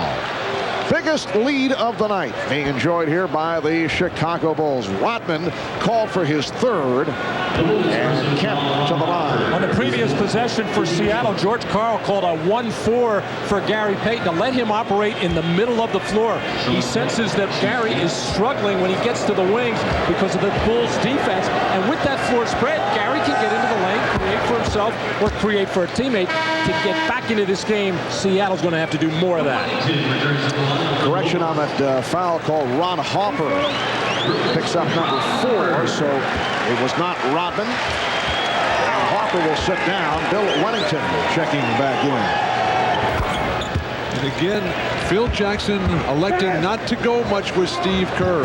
Phil telling me beforehand that it's just tough to get a matchup that works for Chicago with Steve Kerr against this talented Seattle team. Steve Kerr is so effective in the series against Orlando. Played only 7 minutes in the first half. Pippen for 3. And Payton wanted to run, but the Bulls got back. Payton pulls up for 3. Perkins Trent able to save it. Perkins for 3.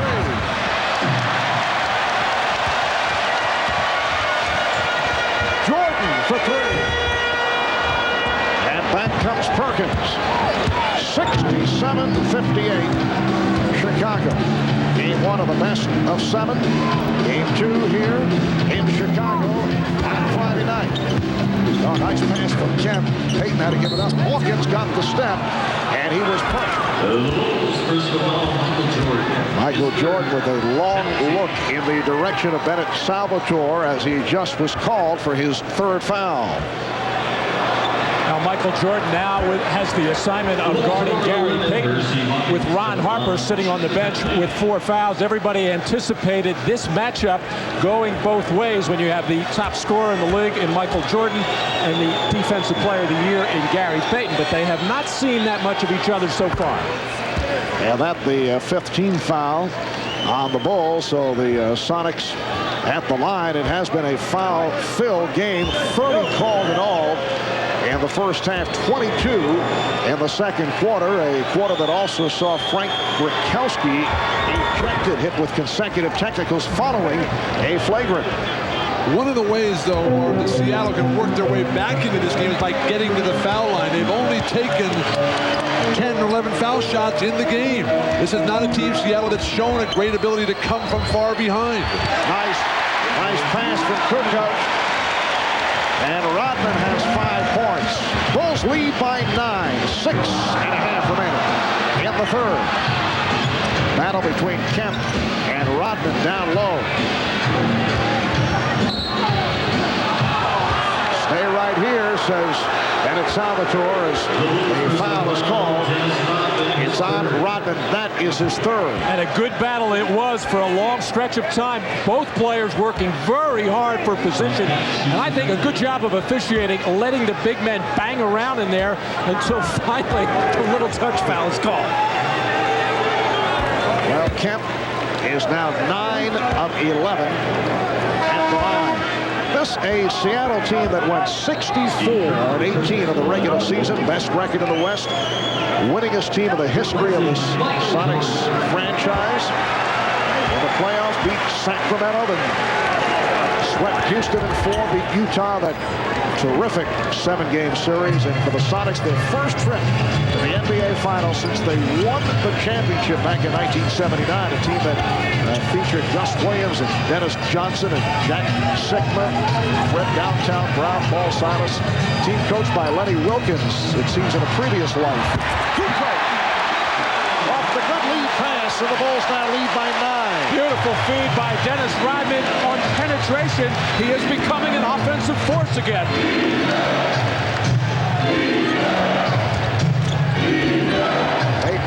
it off the dribble against Pippen. Rodman goes down, and the foul on Kemp. That's his fourth. Again, the size differential, the guy's darting up over the top of Payton. He's unable to get anything done. And then so little creativity. Shawn Kemp throwing Rodman to the ground. Seattle not showing an ability to interestingly get the ball to Shawn Kemp in the low post area. Here's Steve Kerr. This came on from Michael Jordan.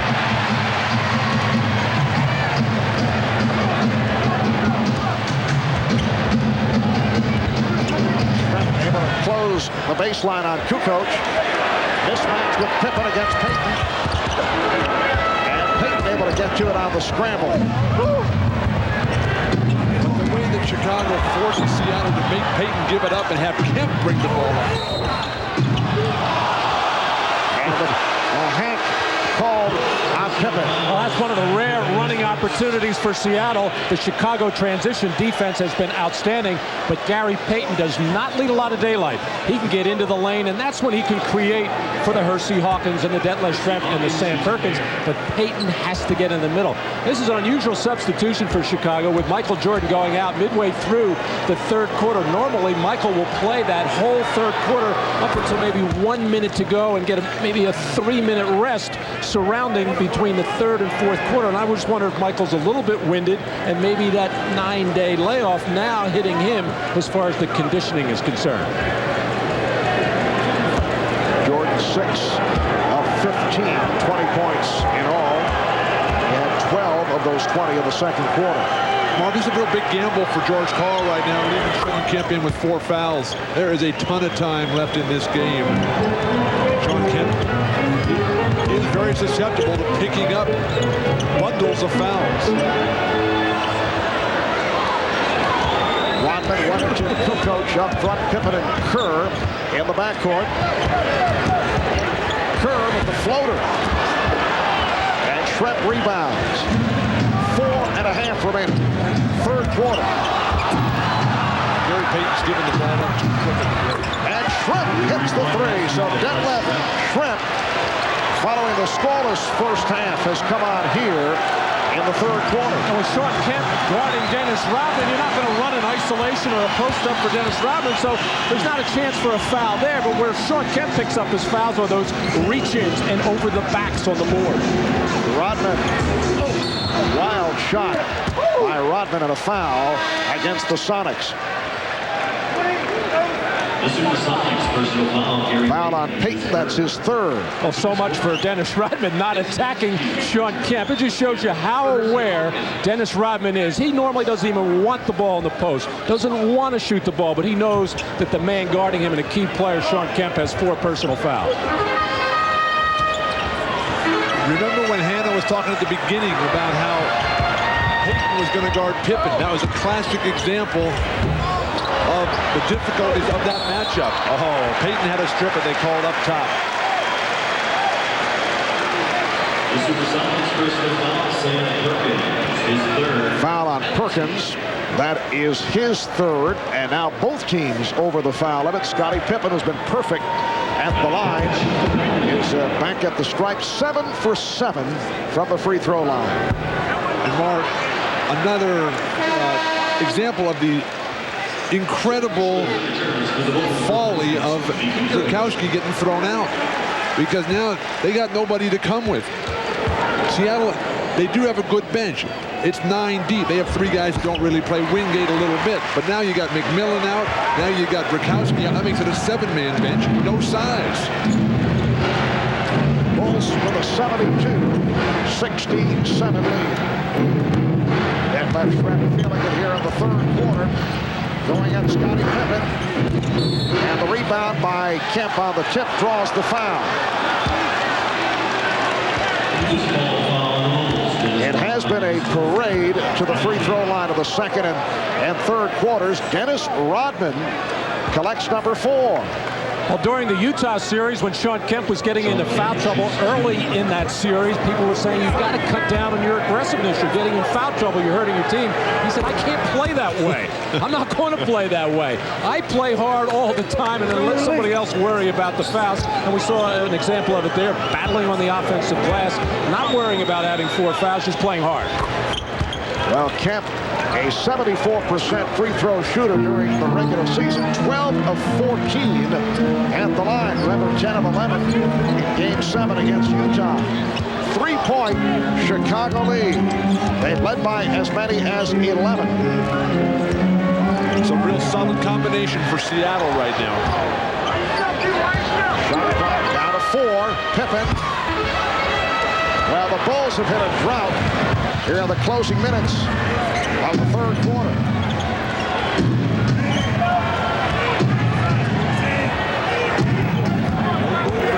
On the post play from the perimeter guys. But Sean Kemp able to hit over Dennis Rodman, and Kemp has taken over this quarter. He now has 28 points in all. He's won the Sonics within 1. Shaky offensive lineup for Chicago right now. Pippen, the only creator.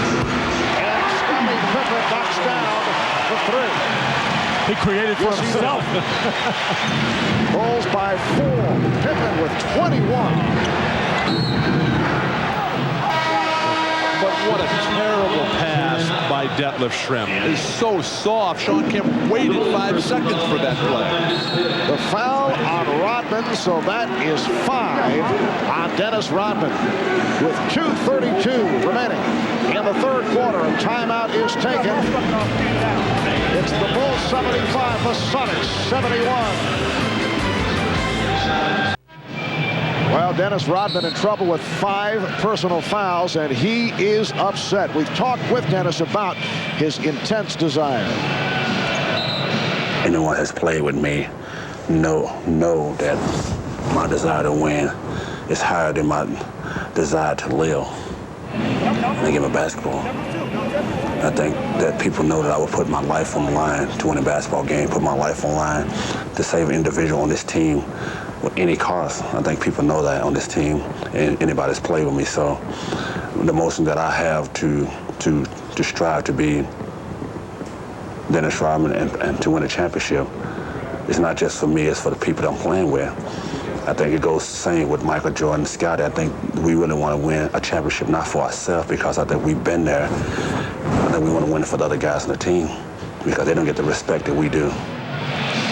Certainly the kind of guy you'd rather have on your team rather than on the other team. Dennis Rodman, though, unable to even perform right now, forced to the bench due to serious foul trouble. So much time left in this game, and critical players for both squads in foul difficulty.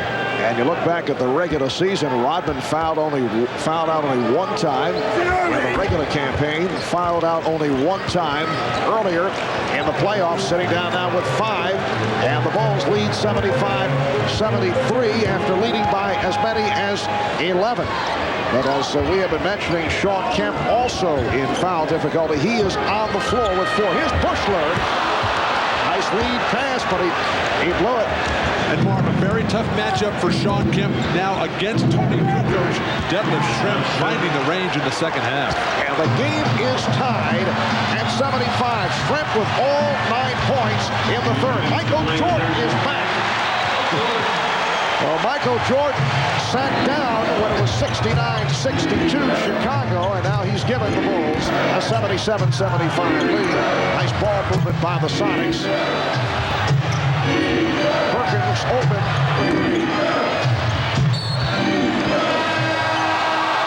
And Jordan appealing the call. Well, Michael has been perimeter-minded all night. As soon as he realized the double team was going to come so quickly in that first quarter, and he just has too much quickness for Detlef Schrempf to keep him from getting into the lane. Jordan felt that that ball was last touched by the Sonics. Rejection by Pippen. He was upset with that last call, but Pippen able to come up with the block. Bulls with the ball. They're up by 2 with a minute 25 remaining in the third quarter. Now this is a mismatch here. Quickly get it out of his hands. Bushler for 3. Kukoc with the save. Bushler, who has shot well during the playoffs, not shooting well here tonight. Wennington. Bill Wennington with his first field goal. And the Bulls now lead 79-75. Seattle has stayed on top of the rebound battle. Hawkins not able to hit from downtown. But without Kemp with foul trouble, without Rikowski, they're in trouble now.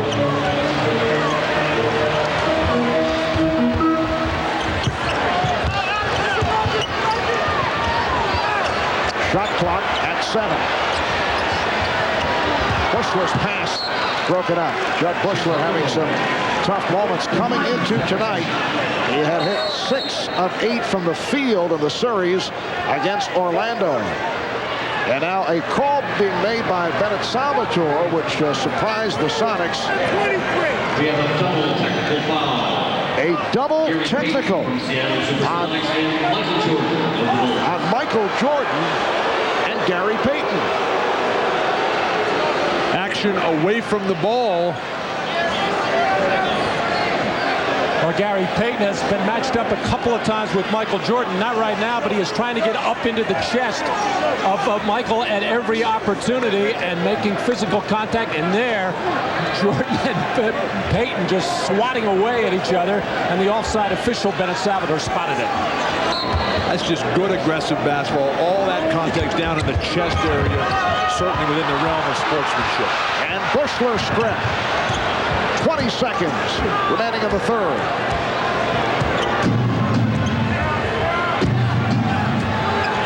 4-point Chicago lead down to 10 seconds. Schlep going one-on-one against Kukoc and a foul call. So that will put Schlep at the line for 2. That's 3 on Kukoc. Well, this is the versatility of Detlef Schrempf at the offensive end of the floor. He can go inside and post up effectively, or when he has a slower-footed defender, as he did this time, Tony Kukoc on him, trying to spread the floor, and with the shot clock winding down and the quarter clock winding down, trying to get by him and get to the basket, able to cause contact and a foul. Steve Kerr checking back in. And the rookie from Michigan State, Eric Snow, who has seen very limited action, coming on here for the first time. So George Karl going deep into what is now a depleted bench with the departure of Frank Rikowski and Nate McMillan not available. And they're giving Gary Payton a very long rest right now. 7.8 seconds left in the third quarter. Gary Payton played all 24 minutes in that first half. Eric Snow, a second-round pick of Milwaukee, and then traded to Seattle on the day of the draft. 2-point Chicago lead. Final seconds of the third. Bushler for 3. So Judd Bushler going 0 for 4 in the third quarter.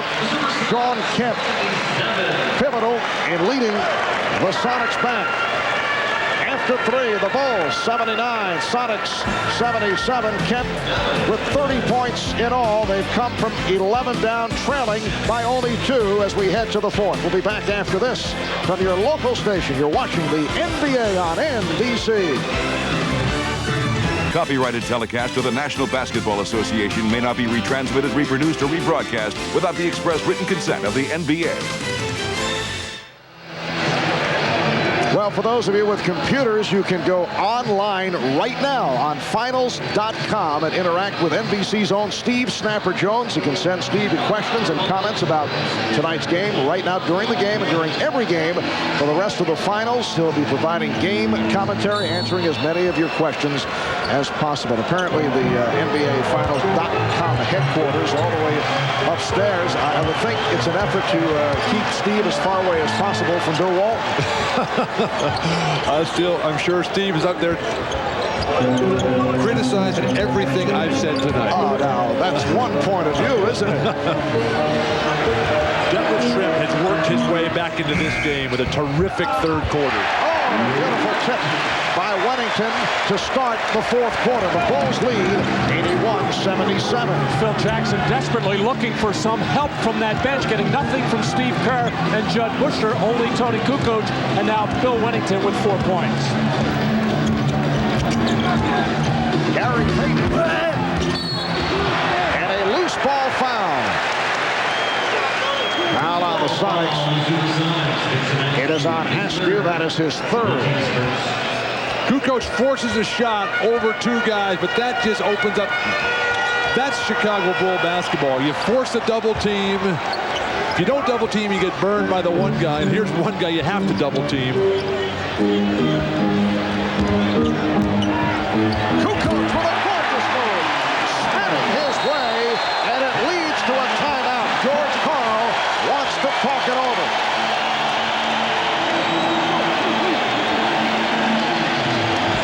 When you don't double team, Detlef Schrempf unable to just do anything against Tony Kukoc, finally having his way at the basket.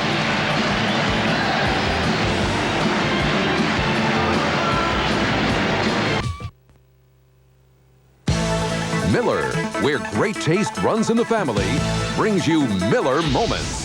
Tonight we go back 19 years. Blazers versus Sixers. Game 6 of the 1977 NBA Finals. That's Dr. J. Julius Erving taking it all the way for the slam. But it was the Blazers' big redhead, Bill Walton, who was the dominant figure. He led the Blazers to a 109-107 win. The Blazers winning their only NBA title as Blazer Mania ran wild. Bill, I know you got chills just looking at that footage. I have to keep reminding Dr. J that we did win that series. Right. They always love to run the highlights of him throwing down the dunks, but the Blazers did win. Several of the principals on hand. Julius said, let's play it again right now. And I did make a shot in that series that was not a layup. In recognition of that moment, the Miller Brewing Company will donate $1,000 to the Thurgood Marshall Scholarship Fund. 24-second violation. And it should be pointed out that the big redhead was named Finals Most Valuable Player. And deservedly so. And George Karl was telling me this morning he is more concerned about how his team is going to be able to score in the series. He feels that the defense will hold up. Well, at this particular time, both are failing him right now. And Hannah's been reporting regularly during those timeouts how George Karl has just been lambasting his team for their lack of aggressiveness and assertiveness. They're not competing right now. And with all those things going wrong for Seattle, they only trail by 6 points, still well in the hunt. Kukoc. A three for Tony Kukoc, who has had a big game off the bench. He now has 11. Seattle's got some real serious matchup problems. Detlef Schrempf can't guard anybody, and Sean Kemp cannot guard Tony Kukoc on the perimeter. Perkins for three. But the Sonics hang in, down by 6. 9.5 remaining. In the fourth quarter, Schrempf getting set to make his return. Seattle had missed its previous 5 shots before that jumper by Perkins. Kukoc. A potential 4-point play. Well, Hannah Storm had told us in the last timeout that George Karl warned his team Michael Jordan is going to take over. Well, right now, it's Tony Kukoc taking over. 2 3-pointers, and a little while ago, a beautiful move inside, but Tony Kukoc is feeling it. His jumper has been absent throughout the whole playoff. 3 for 36 coming into this one, and maybe this 9-day layoff, Tony Kukoc found his jumper.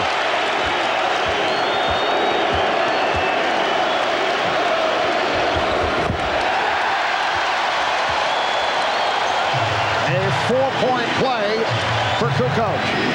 And the Bulls now lead by 10. And Chicago continues to make it so difficult for Payton and Seattle to get into anything early in their offense.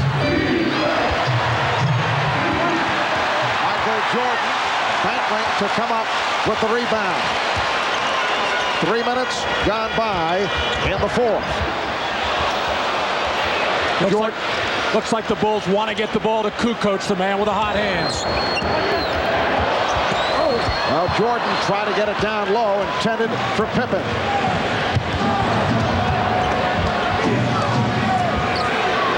Here is Kemp. Sean Kemp, 9 of 12 from the field. He has 32 points. 8-point Chicago lead.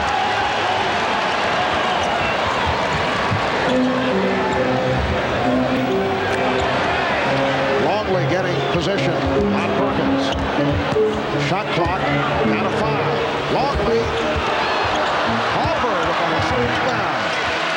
Seattle standing around watching. Oh, nice play by Payton, and he's fouled by Pippen. That is 2 on Pippen.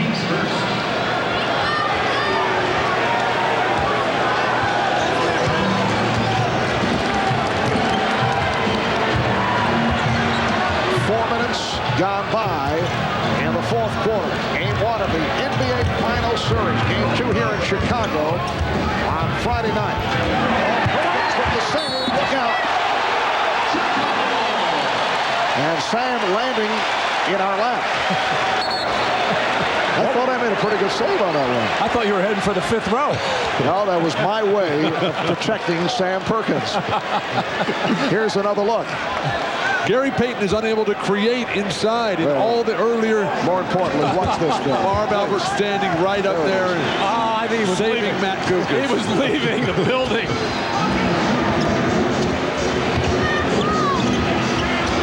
Kukoc with the crowd looking for the foul on Trent. And that will put Kukoc back at the line.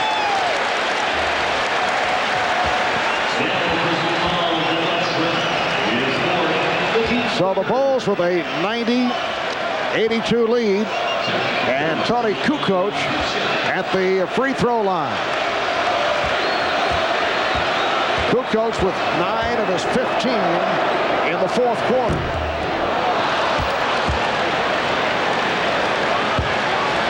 The Chicago Bulls going 72-10 in the regular season, best record in the history of the NBA in the playoffs. They swept Miami in 3, beat the Knicks in 5 in a tough series, swept Orlando in 4, and now gunning for their 4th NBA title in 6 seasons. But a long way to go. This is only game number 1. The steal by Harper.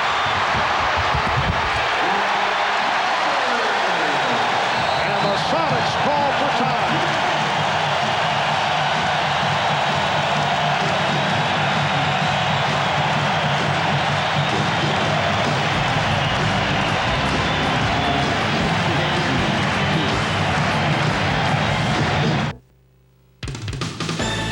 The NBA on NBC is brought to you by Oldsmobile, by Prudential. Live well, make a plan, be your own rock. And by New Miller Beer, the brand new beer from Miller with big flavor that goes down easy. Back in Chicago, Marv Albert, Matt Kukoc, Bill Walton, Rod Rashad, Hannah Storm. Gary Payton with a quiet ball game. Michael Jordan, a quiet second half. Look at the overall numbers. Well, Gary Payton has to wear 3 hats for this Seattle team. He has to score himself, he has to create for his teammates, and he has to be the catalyst defensively, and he really hasn't done the defensive job so far in this one. What he has to do most of all is get some offense going for himself and put some pressure on this Chicago Bulls defense. Careless play once again by Seattle. And Pippen with the steal. Bulls with a 93-82 lead, breaking it open once again here in the fourth quarter. Luke Longley rebounded by Scottie Pippen. Pippen with 3 steals. We saw the numbers on Michael Jordan has been quiet in the second half. Kukoc and Harper keeps it alive. But the rest of the Bulls have done it. Scottie Pippen has turned it around in the second half. Tony Kukoc with a terrific job off the back. Perkins stealing from Jordan. And you know, although Sam does not show it, that's one of his career highlights. We'll never let him forget that. Oh, that's one that will be shown time and time again. Nice move. Gary Payton with 9 points, and the Bulls now lead 93-84. And that's the post move that Gary Payton was so successful against John Stockton and the Utah Jazz, but against the taller guards of Chicago, unable to get down there as much as I'm sure he'd like to. Just under 6 minutes remaining in the fourth. Oh, picked off by Kemp, and here's Payton. Well, Longley had that pass telegraphed, and Phil Jackson is very upset. Well, Chicago has been so sharp with the basketball throughout this ballgame, taking care of it. 6'11", Sam Perkins taking it away from the best player on the planet, Michael Jordan. And there's that post move by Gary Payton, and then Luke Longley just throwing a terrible pass as Gary Payton will finish off this play from Shawn Kemp.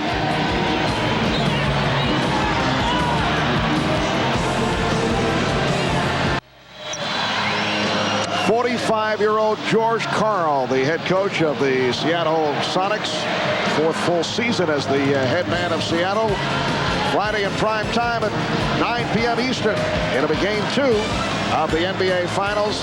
We'll be back here at the United Center as the Sonics go up against the Bulls once again. That'll be Friday at 9 Eastern, 6 p.m. Pacific, right here on NBC. Michael Jordan very quiet in the second half. Only 4 of his 22 points coming in this second half. Open look for Harper, gave it up. Dennis Rodman back on the floor playing with 5 fouls. But the Bulls now lead 95-86. And we see that special ball movement that the Bulls have been so noted for all season. Kukoc and Rodman, and vice versa.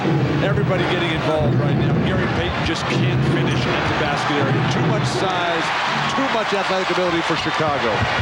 Kukoc from Jordan. 18 for Tony Kukoc. And that's a big reason why Michael has not had to assert himself offensively. Tony Kukoc has picked it up. 12 of his 18 here in the fourth. Harper has had an outstanding night with the steal. And again, George Karl wants to talk it over.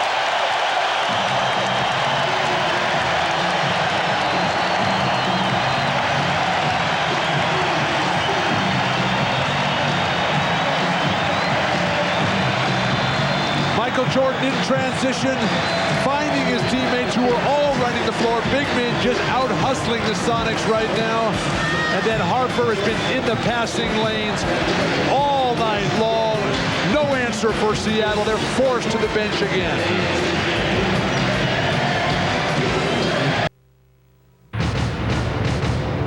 We said at the start it was important for Shawn Kemp and Michael Jordan to get their respective teams off to a good start, and they did just that. Kemp led the Sonics with 18 first-half points. In a close battle, Jordan had 18 of his own, and the Bulls led by 5 at the half. Third quarter, more Kemp, 12 more points for game-high 30 after 3, but in the fourth, Ron Harper and Tony Kukoc combining. Ron Harper with a terrific game. 15 points, 7 assists, and Tony Kukoc with 12 of his 18 in the fourth. One of the toughest things for Seattle is that they don't move when they don't have the ball. Last touch by Longley, trying to save it. Well, the Bulls have taken over in the fourth quarter. They have outscored Seattle 20-9, and Jordan and Pippen have not scored here in the fourth quarter. Chicago 8 of 12 from the field in this fourth quarter, and the foul on Pippen is third. No, Michael Jordan is going to do what he has to do. In the first half, as his teammates were a little slow to get involved, other than Luke Longley and Scottie Pippen, Michael carried the ball. Here in the second half, with Kukoc taking care of things and Ron Harper having a sparkling game, Michael is just standing by if needed. Hawkins, and Kemp gets it back. Now Kemp from deep. Jordan with the rebound. Well, the scary thing for Seattle is that Jordan, after a relatively quiet game, that's usually when he comes back and plays his absolute best. Remember, after a quiet game 3 against Orlando, comes back with 45 in the closer. Oh, nice move by Luke Longley. 14. That is a playoff career high. Crowd reacting. It'll be 19 on the shot clock for Seattle. Longley gets a good block, but Gary Payton gives up the ball too early, hangs his teammates out to dry. Charge called on Payton. That's his 4th. And it's all going wrong now for the Sonics. Well, Seattle with 10 turnovers in the first half started to take better care of the ball throughout the 3rd quarter, but now a rash of turnovers for Seattle. Well, so much for the 9-day layoff and the concerns of Phil Jackson and the Chicago Bulls. They have their biggest lead of the night. They're up by 15.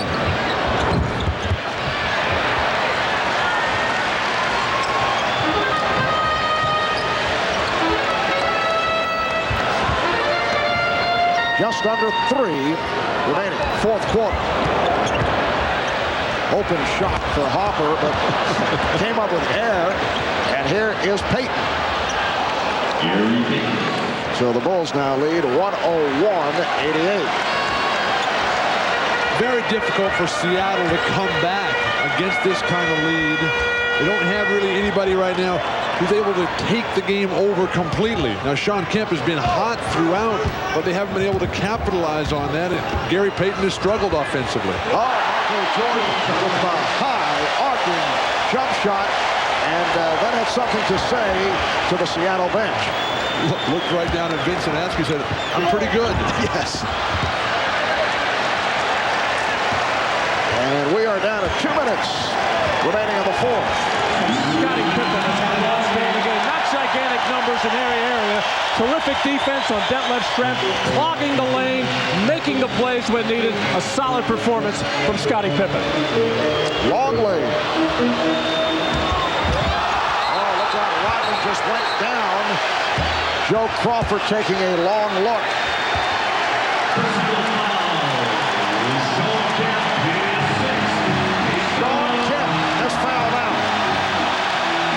Here's another look at it. A totally unnecessary play.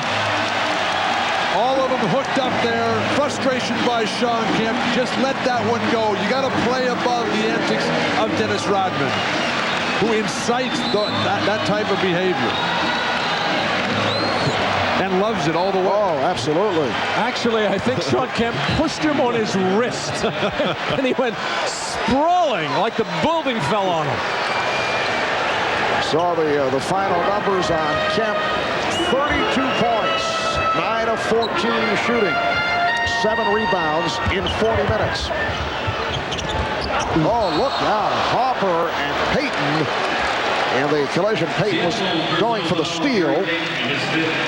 That's 5 on Payton.